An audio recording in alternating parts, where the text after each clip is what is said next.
From What Goes On Media, this is Coming Out Stories. It's a podcast and it's about one of the most important conversations of your life. Hello, I'm Emma Goswell and I'll be your host. Now you're about to hear from Raga. Buckle up because this is a really extraordinary story of a woman who fought for decades to come out and live her true life. So the discovery happened, I think, when I was very young, but the acceptance happened when I was very old. Well, over 50, I think. Yes. Sorry, I should never discuss a lady's age. Oh, I don't care. I'm out and proud, like I said. It took a long time for me to even say the word lesbian, Emma. It's a funny old word, isn't it? I speak to a lot of people that say the same thing. Like a lot of lesbians just come out as gay, don't they? Because they just can't bear the word. What is that about? No, I don't think it's about the word lesbian or queer or gay. I think it's all the adjectives and the history attached to it. I don't know. For me, it was about the abuse or the ridicule attached to the word lesbian or gay. Where I come from in India, whenever people use the word gay or lesbian, they always made sure that it followed with some kind of a ridicule. And so to me, I didn't want to be that person. And you're from Mumbai, which I would have thought is fairly progressive and has a lot of gay people in, surely. Big city, right? Of course, Mumbai is very progressive, but really what is progressive, isn't it? It's a small percentage. India is like that. As you know, India has got like a pyramid. The top 1% are very progressive, very well traveled. They are exposed to a lot of things. But the bottom of the pyramid or the middle of the pyramid, where basically most of us come from, the middle class, as we say, we are progressive in our minds, but we don't really act upon it because we're always scared of the society around us. So we are the ones who create that society. We are that society, and we make sure that we all live within the norms of that society. So I guess you were growing up in Mumbai in the 70s? And that's right. That's what sort of things were you hearing about gay people in the 70s then? Never heard. I had no idea what the word gay meant. I meant gay. I thought gay was when you were happy. That was when you said you were gay, that you were really happy. And I felt happy for when people said they were gay. So I thought they were really happy. It wasn't until I'd say in my mid-20s, which is in the mid-90s, when I was working in advertising, that I first saw a gay couple. So a copywriter and art director, they always work together in advertising. And everybody mocked them and made fun of them. And I'm sorry to say, I wasn't left behind. I also mocked and I also said, hey, how gay and how pansy and those kind of words we used for them. And I participated in that. And I had no understanding. And in India, you have something called the third sex, the eunuchs, right? And so we grew up around them as well. But the eunuchs were, again, mocked and ridiculed and made fun of. We always poked fun at them, and they were the ones who were bad news. They came and they bothered you. Basically, if you're walking on the road and if you saw a eunuch, you hid from them because they were scary. So when you say a third gender, were they trans women or trans men, or were they non-binary? Trans women and trans men. And so it was scary because they would just come and they basically would steal from you, or they would beg from you. They would threaten you. And because they had no other means of income. Now, those things you don't know about when you're younger. But that still goes on, doesn't it? I remember being very clearly on a train in Mumbai and trans women, this was only 2018, and trans women coming up and asking for money. Yeah, they beg because they don't have another livelihood. But obviously things are changing now, though. We must say, lots of things are changing. There are transgender women politicians. I think one of them has become a surgeon as well in the medical field. There are engineers. So that's beautiful to see. So just coming back to this whole process that I had to go through, I had no idea what being gay was. We had no literature. We had no exposure. No one talked about it. One or two men came out and they talked about it, but they were poked fun at. So I didn't even belong. I didn't even understand it. And I was happily married to a man. And what age did you get married then? 25. I was 25. We had twins at 28 and life was beautiful. But at any point during the stage, were you aware that you did have feelings for the same gender? No, I always knew, Emma, right from childhood I knew. But when you come from a society where this is not an option, you don't even consider that as an option. You just think when you get married, you marry a man because that's what is expected out of you. Then you marry, then you procreate and you have children. But the interesting thing is, and when I speak to a lot of people from the UK, they say they were bullied. And they were always bullied before they even knew that they were gay, and they didn't they were children and they didn't know how they identified, but somehow the other kids spot something in them, don't they? And they either don't walk like a man, or they do walk like a man and they shouldn't walk like a man, or they're dressing wrongly, or they're too effeminate, or they're too masculine. Something is othering them and they get bullied. But I'm guessing that didn't happen. You weren't getting bullied if people weren't talking about it. Not at all, because I don't think anybody else knew it either. We just didn't understand the spectrum in India at that time. I'm talking about, going back now, 40 years. We just didn't understand. It wasn't until about 15, 20 years ago that this word was understood and spoken about. Now, when I look back and I reflect back on life, I see a lot of my friends, they are gay and they have been gay forever. I haven't noticed. That was the only difference. Gosh, but it still goes on, doesn't it? I mean, I remember on that trip to India meeting a lot of gay men who were sort of out because they were accessing services that I was working for. I was working for an HIV and an LGBT charity. And yet they were married with kids, and they were showing me pictures on their phone of their wives and children, but they were, having gay sex and identifying as being a gay man. So it still goes on a lot, doesn't it? Yeah, it's absolutely. It still goes on, because in India, I don't know whether you heard about the Marriage Act right now. There is this whole petition filed by some lesbians and gay men in the court asking for marriage rights. And recently, as recent as last month, the central government of India came out with their discourse saying that marriage is between a biological man and a biological woman. So that case is still pending. So that is they said in a social structure, that is how it should be. And so that's what we understand. And that's how we grow up. So when you get married to a person of the opposite sex. I mean, it's very recent though, isn't it? That homosexuality was illegal. It was legal and then it became illegal, and then it became illegal again. Only what, last 2019? 2019, yeah. 2019. September, yeah, not very long ago. And 2018, sorry. 2018, September. Yeah, but not very long ago, you're right. But that has helped a lot in India, of course, because people like us, we can give our voices out without being afraid that we'll be criminally charged. And I'll be like, if I touch my partner or I hold my partner's hand, I'll be put behind bars. So that fear is not there anymore. No, that's great, isn't it? But I mean, again, when I was there, what I found interesting was that I met and spoke to a lot of gay men, but finding lesbians, they were rarer than hen's teeth. Where were they? Where were you? The country by then, so you weren't even there, were you? We were married, remember? Most of the women are married and happy or unhappily bringing up their families and pretending and hiding, and we are building closets around us. So where will you find us anyway? Until you decide that's not where you want to be. And like I say, closets are for clothes, not to hide your truth. Yeah? But it took you a long time, didn't it? So what happened that made you eventually go, I cannot be in this closet any longer? You're happily married, you've got 2 children. What changed? I came out twice, Emma. That is, I think I should be in the Guinness Book of Records. So I came out in my early 30s the first time. I actually didn't come out. It was an accident. My mother outed me the first time. So she knew? Well, she knew because my mother loved going through my stuff, and she found a letter. Indian mothers, we are a special breed, Emma, please. I think my mother must be Indian then. She did the same. She found my love letters. We always say there is always a lock and a key, but for some reason the mothers have the key to everything that we have. So anyway, my mom found a letter that I had written to a friend of mine. And in that letter, all I had said to my friend is, I think that my marriage is, of course, over, but I think that I really like women and I want to explore the possibility of being with a woman. That was it. And of course, the first thing my mother said to me was, now should I call you an uncle? I had no idea what that meant. I still don't know what it means. Like, she thought suddenly I was going to be this man. She didn't understand the difference between gender and sexuality. She thought you wanted to be a trans man for some reason. Yeah, exactly. And then she said, now I'm going to call you a gay. And like all these conversations we had around it, I just today don't understand. And she held a knife over my head one night. I don't know whether you've read my story. And that was the scariest part, because she said that I would bring shame and scandal to the family. And for her, it was very hard. I'm a Catholic minority from India.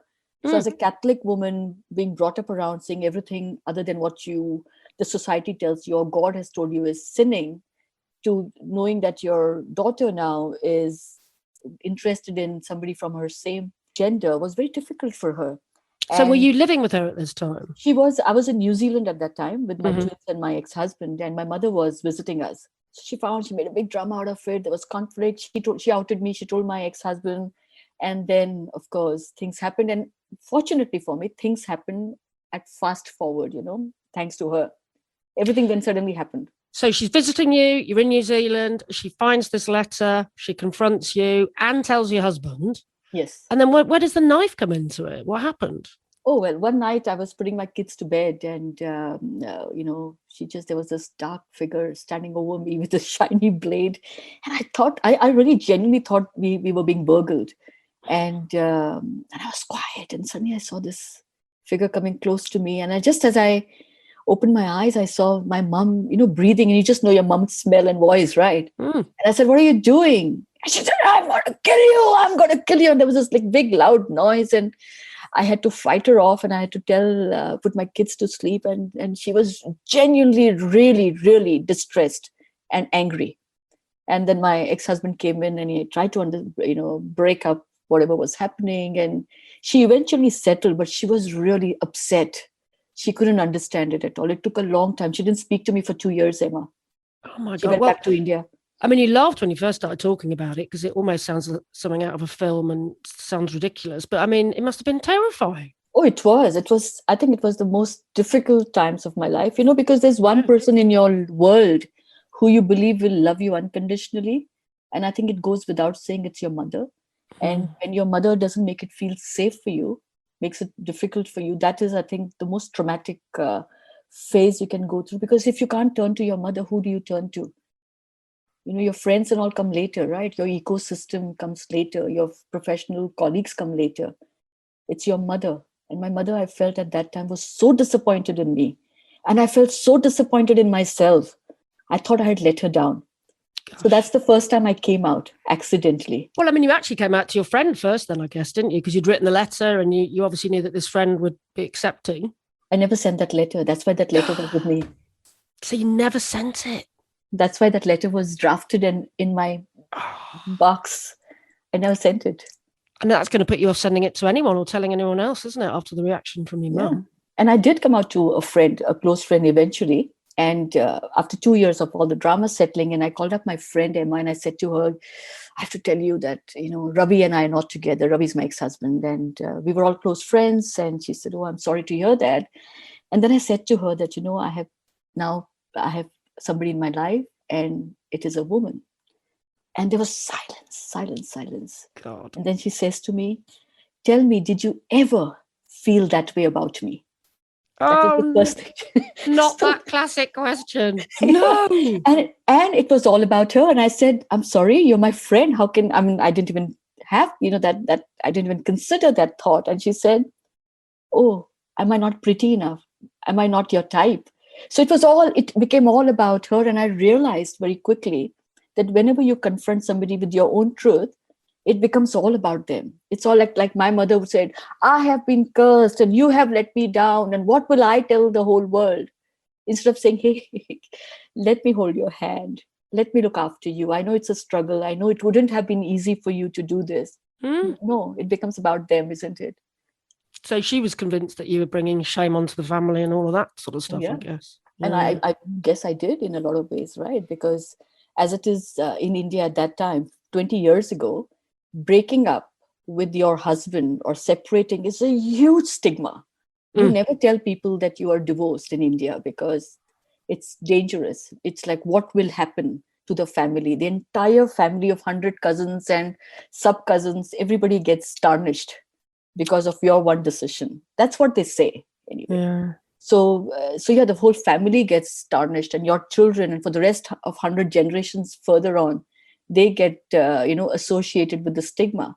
Then you talk about being divorced, and then you talk about being a lesbian. Oh my God, it's like it's another world. It's an alien universe. So I'm guessing after this incident with the letter and then the knife, and then your mum presumably then stormed back to India, did she? And then it's probably took you a long time to actually come out, because that was sort of a forced outing in a way, wasn't it?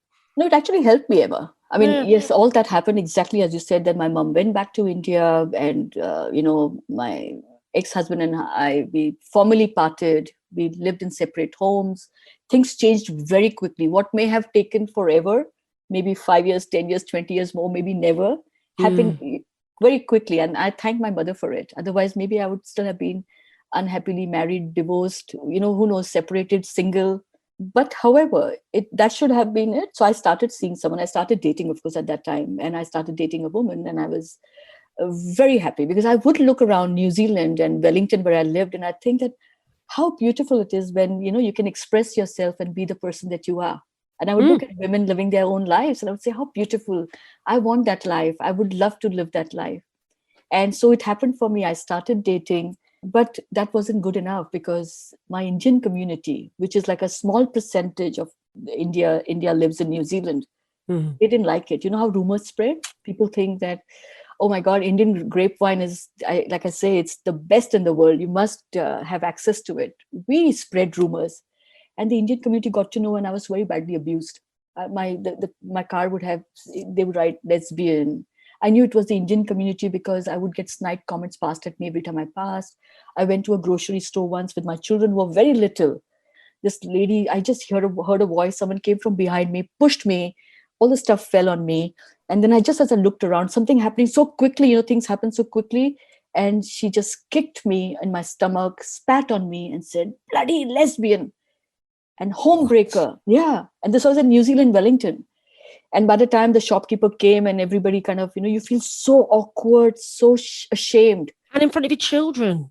Yeah. And my children were crying. I just kind of bundled them together. They were about 5 years old. We got into the car. We went home. We hid. I didn't get out of my house for 7 days. I was so scared. And you always think of, New Zealand is a very tolerant place. I think they had marriage equality before a lot of the world did, actually, and it is a very tolerant place, isn't it? But it wasn't for you. It wasn't for me. It wasn't New Zealand per se. It was my community, the Indian community. So I wouldn't say it was New Zealand. But having said that, I worked in a really senior position in an ad agency. And I thought that New Zealand was very tolerant, because it is tolerant, but there's a lot of passive homophobia. I faced it. I just know it. I think I was the picture, this of a happy family coming from India. How sweet, son and a daughter, twins. I think I broke that mold for them. And then suddenly they couldn't accept it. And all the awards I used to receive, or the accolades I received, or I was going to get a promotion as a director, suddenly wasn't happening. There were excuses made. Yeah. So that thing happened as well. So, and you think of advertising as being, full of homosexuals, I'd have thought. No.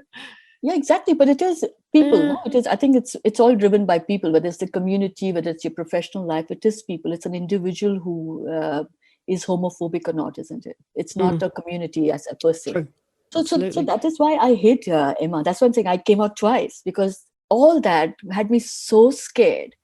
So I felt so bullied. I went to such a dark place, and all alone in a new country, remember, as an immigrant. I hid. I refused to tell anybody that I was gay. Even if I dated women, it was always, I won't say on the sly, but it was a secret. I lived a double life by choice. Until I met Nicola. I met Nicola 14 years ago. We've been together 14 years now. And we met in New Zealand. Nicola accepted my kids. We now run businesses in India, in the UK, and in New Zealand. But we never told anyone about our relationship. It's only last year, when I turned 50, my partner, Nicola, and my ex-husband and the children said, isn't it enough now? You've done everything you have. You're successful. People love you for who you are. I think you should now live freely. So your children encouraged you. I love that. Yes. Yeah. And how old were they by now? They were 22 last year, now 23. Yeah, and well settled. And they haven't been able to understand the prejudices, the judgments, the discrimination that we face. They just don't understand it. They don't get it. Was there a moment when you had to sit them down then and explain what had gone on? No. Never. They just got it. Because they were 4 when I started dating women. And for them, it's always been mum, and a dad. So like I say, they won a lottery, isn't it? Like they've got 3 people who love them unconditionally. What more could they ask for? That's fantastic. And you still got a good relationship with your ex-husband then? Oh, a fantastic relationship. We went through a lot of turmoil. It wasn't all hunky-dory, as you can imagine. We went through a phase when we absolutely hated each other. He was questioned about his manhood, as you can imagine. Oh, your wife went away with another woman, so you're not man enough. So he had to deal with that. And of course, he blamed me and he was angry that I had taken the children away and all that, those things that happened. But he's a best friend. He's a best ally. He lives in Goa. He lives far away. He lives in India. And the children and us, we are very close. He's very close to Nicola as well. Amazing. But how did he react that first night then when, your mother essentially outed you to him? That's a big deal. I had actually already mentioned it to him in the past. So he was not surprised. I had been in love with a woman before I got married, and he was aware that there was something, but we never questioned it because, you think it's a phase. You fell in love with a friend and that's okay, and men always think it's a phase. And because I didn't know that it wasn't a phase, I also thought it was a phase.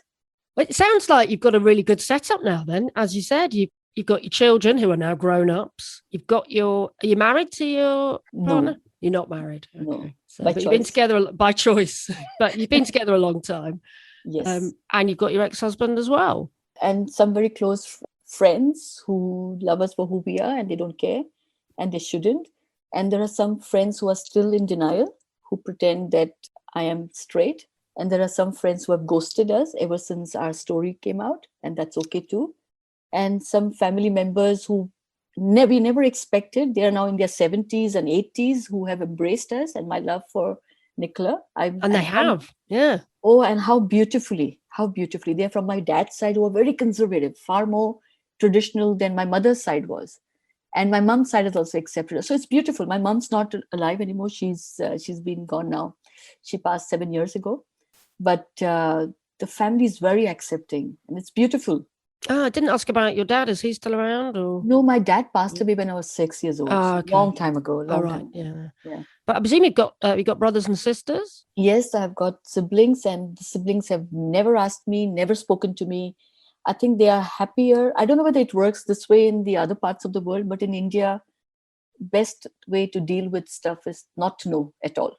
You don't talk about it. So you will remain in denial. As long as you're in denial, it's not happening and it's not real. It is a very British thing in a way as well, isn't it? I think. Oh, is it? Yeah, then maybe it is. It is. Yeah. Well, we've got a phrase which I think came from Fawlty Towers, and it's "Don't mention the war." So it's like, don't talk about anything. If you meet someone German, don't mention the war. Like, we just don't want to talk about stuff that's difficult or awkward. Oh, wonderful. I'm sure it is. By the way, I worked with John Cleese many, many, many years ago. Did you? Yeah. What was he like? Okay. You don't have to say. Okay, because I live my truth now. I can't say any lies. Oh, that's funny.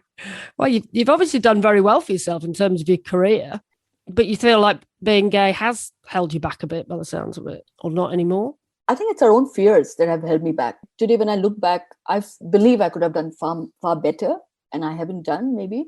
I was 28 and I was heading a large agency in India, and I had things that a lot of people, even at 50, don't have. And then I moved to New Zealand. I rebuilt my life. And again, I was amongst 1% of New Zealanders who were in that high bracket. So I think I did what I could do, but I held myself back because I had self-doubts. I felt people would not accept me. And that's because I judged myself so harshly. I looked at myself from the lens of what other people may think of me. And if I did, and the imposter syndrome. So I always believed that I didn't deserve it. I got into such a dysfunctional relationship. I might never talk about it, but I got into such a dysfunctional relationship with a woman. I was beaten up so badly in that relationship. I still hung in there for 2.5 years because I thought I deserved it. I deserved that punishment because I had done something wrong. This nonsense bullshit that we tell ourselves in our mind. Yeah, well, particularly women really suffer from imposter syndrome. But I'm sorry to hear you went through that horrific experience with a relationship. Yeah, but I don't blame anybody else. I blame myself because I held myself back. I allowed myself to go through abuse. And that guilt I would feel, that's, again, it's a woman thing. We feel guilty about being happy. We feel guilty about doing something for ourselves. Even if there's a piece of chocolate that's left and you want to have it, you will still keep it for your children because they deserve more than you do. It's always like this. And it took me a long time to realize self-love. And, when I started understanding the word, that self-love is not being selfish, that is when success came to me. Interesting. Yeah, it sounds like a sort of hippie notion, doesn't it, really? And I think people do become genuinely more happier the older they get, because you sort of iron out all the creases, don't you? And you care less about what people think about you, and you actually care about what you think about yourself more. Yeah, exactly. I always say I give a rat's ass, seriously, it is my line. And I really give a rat's ass. I don't give a rat's ass anymore. I don't care. You like me, fantastic. You don't like me, super fantastic, because I don't want to anyway. Why do we live up in somebody else's world on their terms? We have to live on our terms. And if people don't like us for who we are, then it's okay. So it's interesting, it took you getting to 50 to figure this all out and figure out that you had to live your truth, didn't you, really? Even though you're going through shitty menopause, which, it's going to be the subject of another podcast. Yeah. In a way, you're happier than you've ever been, I guess. Absolutely. Just yesterday, Nicola and I were out on a walk, and I said to her, today, at this moment, I am the happiest I've ever been. And she said, what changed? I feel so content because, see, challenges are faced every day. Even yesterday, even today, this morning, I have a huge challenge that I'm facing. But that's okay. But I feel happy that knowing that I live my truth. It's so liberating. I don't know how to explain it to people. When you live your truth, you don't lose sleep over your lies. Your body is not hurting because you have put yourself in such a dark place. Your mental well-being is looked after. All those things which we don't really understand. I went through, I think, 20 years of darkness, not because someone else asked me to be in a dark place, because I put myself in a dark place. And that's hugely damaging, isn't it? When I think I was in the closet for about 9 months, I managed to go from 17 to 18 before I came out. And even that damaged me, I think, a bit. The pain and the anguish and the hating yourself and thinking you're wrong and thinking you're weird. So I can't imagine what that's like going through it for, 2 decades of denying yourself. And because coming out, definitely every single person I've spoken to, and I've spoken to hundreds of people now, says that they're happier once they've come out. So how does that affect you then? Being in the closet for 20 years is a long time, right? It's very difficult. It's very challenging, and not just challenging because of who you are and what you're putting yourself through, but also what you're putting your partner through. See, my partner is out, has always been out. I made her sit in the closet with me. Now that I think is unfair. She was bringing up 2 children. She gave everything to them unconditionally, right? But when people would ask us, so, they would ask me, so Raga, do you have kids? I would say, yes, I have twins. And they would ask Nicola. And she would say, oh, my Raga's children are my children. And then they'll say, oh, okay, not really understanding. Or they would consider her my best friend or my business partner. Yeah. We were loved, but we were not accepted as a couple because I didn't come out as a couple, and say that she was my partner. So I think that was putting your partner through that. To me, in hindsight, is the worst thing I've ever done. I should not have done that. Because she forgave you. She obviously understood. No, she never had to forgive me. Yeah. She of course understood, but I think it's disrespectful. I think that respect should have come from me, and I should have done things differently. But you can't change, things, and she's lovely. But I feel that that's something that I should have done differently for sure. Well, no, not too many regrets, I hope. But I always like to end by asking people if they would have any advice for other people coming out. Maybe someone's listening to this who is a bit older. They're not coming out as a teenager. What would your advice be? I think it's always important to remember to be safe, no matter how old you are. Make sure that whoever you speak with, you feel safe around them. Because, I don't know whether, Emma, you heard about it during lockdown. Even in the Pink News, I heard that they were saying, be careful during lockdown. Don't come out even to your parents if they're not ready. Because they were warning, because people are not always ready. And how they make you feel when you come out will actually translate how you live your life, the next 100 years of your life. And I think it's important to remember that first find a safe ecosystem, then come out. Yeah, make sure you're safe, and then happiness will come your way. You bring happiness your way. Happiness will come, and of course you have to give yourself permission to be happy first. And Emma, last sentence. I think happiness is overrated. We should have a longer conversation, isn't it? Oh God. Why should we be happy? Just be. I'm just saying, you feel sad, be happy, be content, be whatever. Just be. We're getting very philosophical now, aren't we? I'm from India. I have to use that. Emma, I Oh. really hope that the Indian community, wherever we live, whichever part of the world we live, that we allow our children just to be. And it is important. It doesn't matter about our sexual orientation, about who we marry, about who we love. It's all okay. Love is all that matters. And really, that's all there is to life. What a woman, and what a story. If you want to follow her and find out what she's up to now, she is at Totally Out Now on Twitter. What a great handle. If we do ever get to do another book, that story has to be in it. Did I mention our book again? Well, it'd be remiss not to, wouldn't it, really? It is available in all good bookshops. It is simply called Coming Out Stories, edited by myself, Emma Goswell, and Sam Walker. You can buy it anywhere, but we do recommend that you do try and shop independently and even go to an LGBT bookshop like queerlit.co.uk, where I recently went and signed a few copies. Next episode, we've got a gay ghost hunter for you. No, really, we have. He's called Ray, and he told me that his dad didn't believe that he was gay because he had tried dating girls.